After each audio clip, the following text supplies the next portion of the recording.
মাটির দেওয়াল চাপা পড়ে জখম দুই মহিলা। পাড়া থানার অন্তর্গত আনাড়া গ্রাম পঞ্চায়েতের বাসুদেবপুর গ্রামে বুধবার রাতে হঠাৎ করে মাটির বাড়ির দেওয়াল চাপা পড়ে জখম হন ওই দুই মহিলা। কয়েকদিনের টানা নিম্নচাপের প্রভাবে ওই মাটির বাড়ির দেওয়ালটি ধসে পড়ে বলে জানান স্থানীয়রা। এদিন সন্ধ্যায় ওই বাড়িতে দুজন মহিলা ও একটি 2 বছরের শিশু ছিল।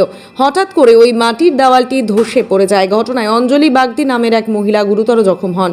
আর এক মহিলা গায়ত্রী বাগদি ওই শিশুটিকে নিয়ে কোনো ক্রমে জখম অবস্থায় বাড়ির বাইরে আসে। ঘটনার খবর পেয়ে স্থানীয়রা ছুটে আসে এবং ঘটনাস্থলে পৌঁছয় আনাড়া ফাঁড়ির পুলিশ। তাদের উদ্ধার করে রঘুনাথপুর সুপার স্পেশালিটি হাসপাতালে নিয়ে আসা হয় চিকিৎসার জন্য। সেখানে গুরুতর জখম অঞ্জলি বাগদি চিকিৎসাধীন রয়েছে। বাকিদের প্রাথমিক চিকিৎসার পর ছেড়ে দেওয়া হয়। দেয়াল তো মানে পড়ে গেছে। ঘরের দেয়াল? হ্যাঁ। মানে ঘরের ভিতরে ছিল কি? একা ছিল না আর কে ছিল? ওই যে পেশেন্ট আর পড়ে ভর্তি ছিল, ওই ছিল আর ওই ছেলেগুলো ছিল। বাচ্চা ছিল সঙ্গে? আর ওই বৌমা ছিল নাকি? দিয়ে কেউ ভর্তি হয়েছে কি?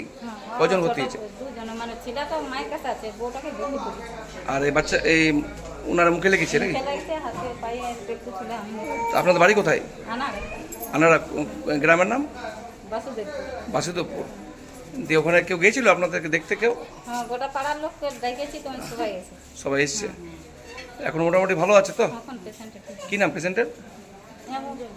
অঞ্জলি অঞ্জলি বাগদি। বাগদি। আর যার হালকা লেগেছে তার নাম? ইয়ার নাম হইল গায়ত্রী বাগদি। গায়ত্রী বাগদি। আর বাচ্চাটার? বাচ্চা সুপ্রিয়া বাগদি। আপনি কে হন? আমি কাকিমা। আপনার নাম? নমিতা বাগদি।